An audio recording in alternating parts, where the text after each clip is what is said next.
পিঠের ইনজুরিতে আসন্ন আফগান টেস্ট থেকে ছিটকে যেতে পারেন তামিম ইকবাল। তাই টিম ম্যানেজমেন্টকে এখন ভাবতে হচ্ছে ব্যাকআপ ওপেনার নিয়ে। তামিম যদি না খেলেন তাহলে ওপেন করবেন কে?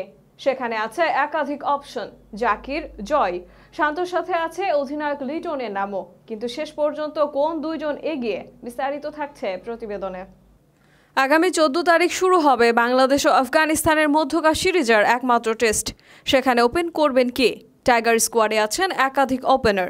তামিম ছাড়াও জাকির, শান্ত, লিটন, জয়রা অতীতে একাধিকবার ওপেন করেছেন।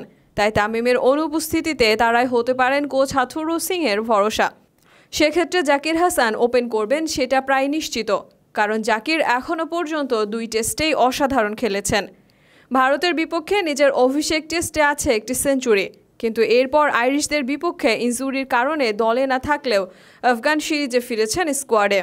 তাই এই ম্যাচে তাকে সুযোগ দেওয়া হবে তা নিশ্চিত। কিন্তু জাকিরের সাথে ওপেন করবেন কে?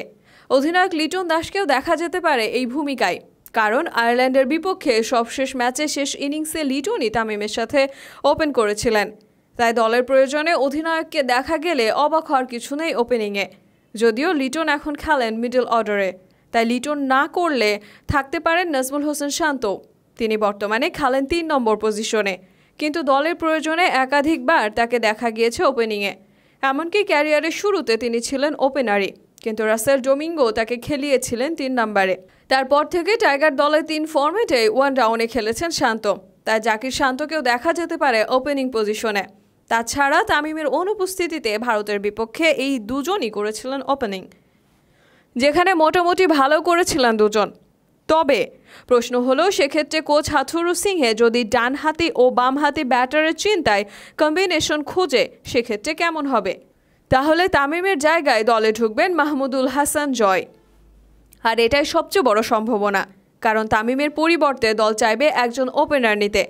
সেখানে ব্যাকআপ ওপেনার হিসেবে জয়কে আগে স্কোয়াডে রাখা হয়েছে। তাই এই ম্যাচে জয়ই হতে পারে জাকিরের সঙ্গে, অর্থাৎ 2 তরুণই ওপেন করতে পারেন এই ম্যাচে।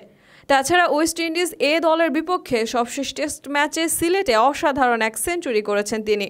এমনকি টাইগার জার্সিতে দক্ষিণ আফ্রিকার বিপক্ষে আছে একটি আন্তর্জাতিক শতক। এসব মিলিয়ে জয়ী হতে পারেন কোচ হাথুরু সিংহের অস্ত্র। তবে দল শেষ মুহূর্ত পর্যন্ত চাইবে তামিমকে। তামিম দলের সঙ্গে থাকলে অবশ্যই আলাদা একটা শক্তি পাবে টিম টাইগার্স, কারণ এমনিতেই এই ম্যাচে থাকবেন না নিয়মিত অধিনায়ক সাকিব আল হাসান। কিন্তু সমস্যা হলো, শেষ কয়েক বছর ধরে তামিম প্রায় বেশি সিরিজেই অনুপস্থিত থাকেন, যেটাও একটা ভাবনার বিষয় বাংলাদেশের জন্য। শেষ 5 বছরে 15 ম্যাচে অনুপস্থিত ছিলেন খান সাহেব, যেখানে ইনজুরির সাথে ছিল পারিবারিক কারণও। তাই জয়, শান্ত, জাকিরদের নিয়ে এখনই ব্যাকআপ ওপেনারের জায়গা পোক্ত করা উচিত বাংলাদেশের।